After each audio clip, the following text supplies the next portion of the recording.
Hello friends, we'll talk about Hill's criteria और Surgeon's criteria of temporal association. Temporal association किन चीजों में देखा जाता है? बिटवीन एक्सपोजर और डिसीज, या हम कह सकते हैं बिटवीन कॉज एंड डिसीज। इन दोनों के बीच में क्या एसोसिएशन है, कैसे हम उस एसोसिएशन को एस्टैब्लिश कर सकते हैं और उसमें क्या क्या इसके क्राइटेरिया होते हैं। रिमेंबर, टेम्पोरल एसोसिएशन और cause of association of a disease, उसके 9 इंपॉर्टेंट क्राइटेरिया होते हैं प्रिवेंटिव एंड सोशल मेडिसिन में, जो कि आपको पता होने चाहिए। इसको हम हिल्स क्राइटेरिया या फिर सर्जन जनरल्स क्राइटेरिया भी बोलते हैं। इसका सबसे पहला और मोस्ट इंपोर्टेंट पॉइंट है टेम्पोरल एसोसिएशन। टेम्पोरल एसोसिएशन मतलब association between cause and disease, उसके बीच में एक टाइम का जो एसोसिएशन होता है वो होता है टेम्पोरल एसोसिएशन। इट सेज कि कॉज या exposure that precedes the disease, cause of the disease precedes the disease and disease follows the cause. Cause precedes the disease and disease follows the cause. It takes into account the order of appearance of symptom, क्या order है, और साथ में length of interval between cause and disease, उसके length of interval between the cause and disease and order of appearance. Remember these 2 points, order and length of interval. Temporal association होता है। Temporal मतलब time के साथ हम जो देख रहे हैं association between cause and effect या between cause and disease, that is called as temporal association. Next important criteria is strength of association. Strength of association between the cause of the disease and disease itself. It is established by relative risk and odds ratio. ठीक है, relative risk is measured by cohort study and odds ratio is measured by case control study. Remember, odds ratio case control study से निकालते हैं और relative risk cohort study से निकालते हैं। ये हम कैसे निकालते हैं ये हम किसी और वीडियो में जानेंगे। But remember, strength of association, how it is measured? It is measured by relative risk and odds ratio. Relative risk, that is cohort study. और एक चीज आपको जरूर ध्यान में रखनी चाहिए कि जो cause and disease, इसको हम बेस्ट किस चीज से, कौन सी स्टडी से हम एस्टैब्लिश कर सकते हैं? वो कर सकते हैं प्रोस्पेक्टिव स्टडी या कोहोर्ट स्टडी। तो टेम्पोरल एसोसिएशन अगर आपको दिखाना है तो आप जिन लोगों में एक्सपोजर प्रेजेंट है उन लोगों को एक टाइम पीरियड तक अगर फॉलो करेंगे, जब तक कि उनको उसके सिम्टम या डिसीज ना हो जाए, तो हम ये किससे कर सकते हैं? ये हम कर सकते हैं प्रोस्पेक्टिव स्टडी यानी कि cohort study. That is the best study for finding out the cause effect association. ठीक है।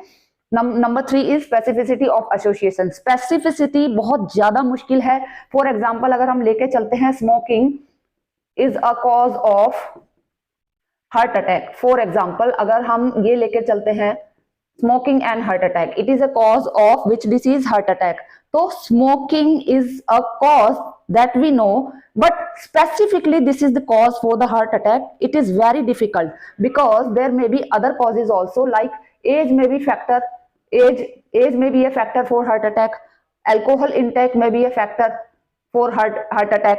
So हम इसको बहुत ही मुश्किल से एस्टैब्लिश कर पाते हैं कि ये हार्ट अटैक, ये डिसीज इसी स्मोकिंग से एसोसिएटेड है। That is most difficult criteria to be established and most weakest criteria also to be established. Number 4 is consistency of association.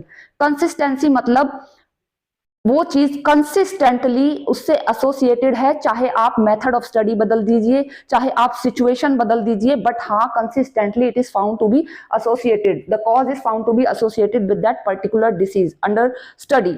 आप consistently depending upon there change in the method और situation,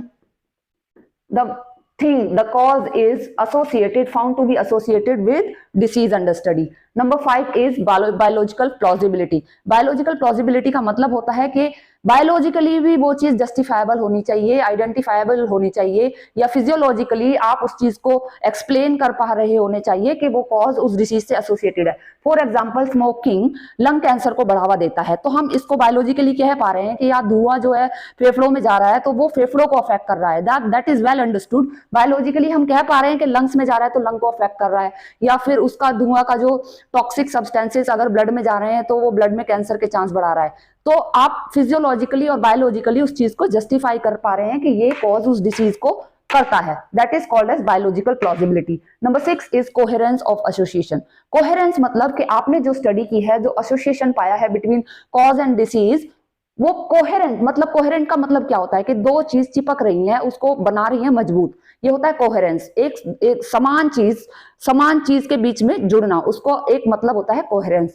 तो समान चीज जो आपने अपनी study की वो पाया कि smoking is the risk factor, smoking is the cause for this disease, तो वही चीज दूसरी स्टडी भी बोल रही है, सेम चीज दूसरी स्टडी भी उसको सपोर्ट करती है, that is supported by other studies, other evidence also that is called as coherence of association. Number 7 is dose response relationship. इसका मतलब होता है कि अगर आपने कॉज का डोज बढ़ाया तो आपका रेस्पॉन्स भी बढ़ गया, डिसीज के चांस भी ज्यादा बढ़ गए, सिंपल, ठीक है। नंबर 8 इज रिवर्सिबिलिटी, ये इसका उल्टा है, ये कहता है कि अगर आप कॉज को कम कर दोगे तो डिसीज भी कम हो जाएगी, रिवर्सिबल हो जाएगी, डिसीज जो पहले ज्यादा थी कॉज कम कर दिया तो डिसीज भी कम हो गई, simple. Number 9 is study design, the association, the causal association that depends upon study design, that is the most important is cohort study. You remember temporal association or cause of study, cause of association is established best by cohort study or prospective study. Hope करती हूँ कि आपको video में समझ आया होगा। 9 points हैं, बहुत ही सिंपल है, मैंने समझाने की कोशिश की है कि इनके मीनिंग क्या होते हैं। थोड़ी सी टर्म है, आपको एक दो बार रिवाइज करना पड़ेगा, इनके मतलब समझने पड़ेंगे। अगर आपने इनके मतलब याद रखे तो आप हमेशा याद रख पाएंगे ये 9 पॉइंट्स ऑफ कॉजल एसोसिएशन।